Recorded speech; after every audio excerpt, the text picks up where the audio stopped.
Dela Lopez, 18, from Angolo.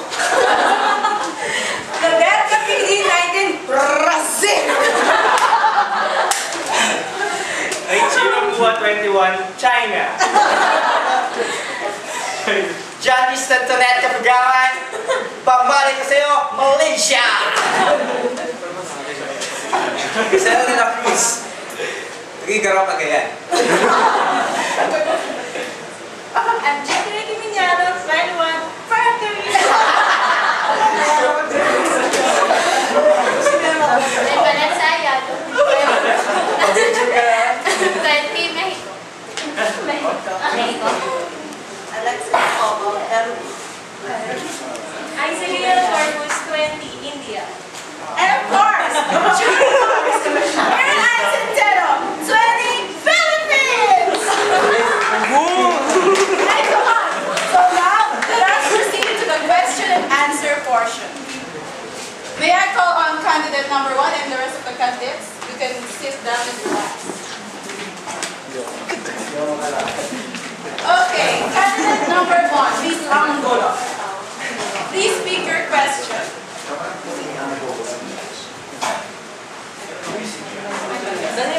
No, tough question.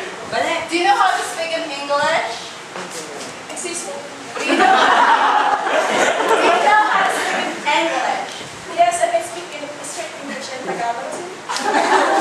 Okay, for that, here's your question. Question number 1. What is your view on gas absorption?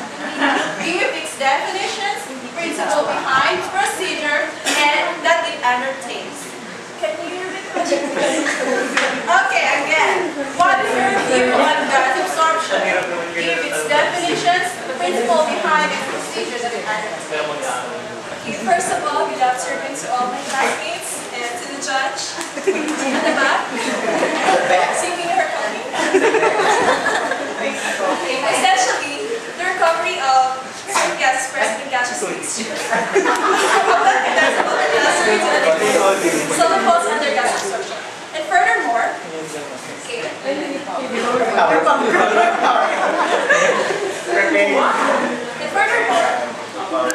gas absorption is a unit operation in which soluble components of a gas mixture are contaminated with liquid for the purpose of eventually dissolving one or more components of that mixture and to provide a solution of them in the liquid. On the other hand, so I have defined the absorption and desorption. On the other hand, desorption is employed when it is desired to transfer volatile components from a liquid mixture into gas. So for us to fully understand, let me draw this. For example, this is gas A and gas B, and this is liquid C. So the mixture of gas A and gas B are contaminated with liquid C. This is for gas absorption. So as you can see here, there is a mass transfer from gas to liquid.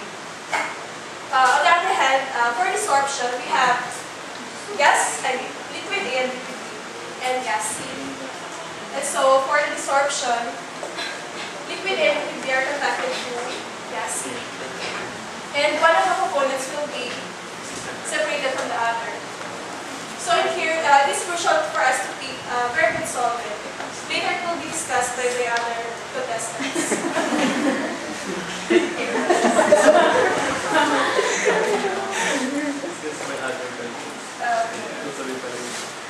It's very hot in here. For the application,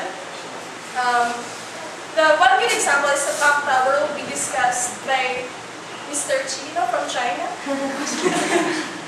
Yes? And one good example is also the mixture of methane and water, the separation of them. Okay. Another main topic for the gas absorption is its procedures. There are procedures needed to be followed. Data on gas needed are paper needed to be persistent and time distributed or need. This type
Yeah?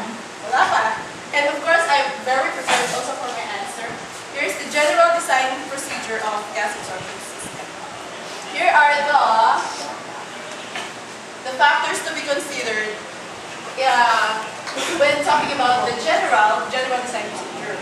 So first is the temperatures of streams entering and leaving the absorber. Then we have the pressures at which the absorber and stripper will operate. Mechanical design of the absorption and stripping vessels. Then, I don't know how to use this. It's not working. We have to consider the best solvent, of course, the best gas velocity through the absorber, and the height of the vessel and its internal members, as well as optimum solvent circulation through the absorber and stripper. And that's it. Now let's discuss them. Let's just discuss them more specifically. Okay. But before that, and here are the quantities specified in problems about when dealing with gas absorption units. So ito yung mga problema kinakaharap ng mga designers. So usually they are given the gas flow rate, the gas composition, the operating pressure and allowable pressure drop across the absorber, as well as the minimum degree of recovery of one or more solvents. And the solvents to be employed. For the solvent, for the selection of solvent, the preference is given to liquids with high solubility, of course, for the solute.